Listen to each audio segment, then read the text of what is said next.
బాగానే ఉన్నావయ్యా, కానీ నీకు నేను దండం పెట్టను, నాకు కావాల్సింది నువ్వు కాదు.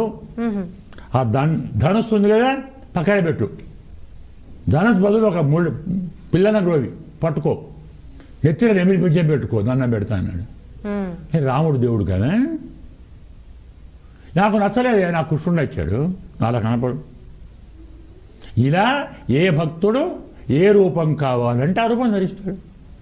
అందుకే స్వామిని నమోస్తు అనంతాయ సహస్రమూర్తయే సహస్ర పాదాక్షి శిరోరుబాహవే సహస్రనామ్నే పురుషాయ శాశ్వతే సహస్ర కోటి యుగధారిణే నమః.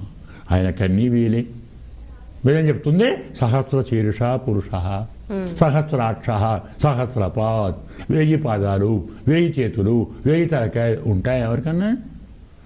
నిజంగా 1000 తలకాయలతో వచ్చి మనం చూస్తామా స్వామిని? చూస్తామా? అమ్మ బాబో ఇది ఎవరో చూడదంట. అందువల్ల మనం ఎలా కోరితే అలా కనపడతాడు. అనంత రూపాలు, పరమాత్మ రూపాలు అనంతము, భక్తుని కోరికలు అనంతము. నాకే కోరిక లేవు అంటే భక్తుని భక్తి అనంతము, పరమాత్మ రూపాలు అనంతము. దానికి లెక్క లేదు, లెక్క పెట్టలేము. అది సమాధానం.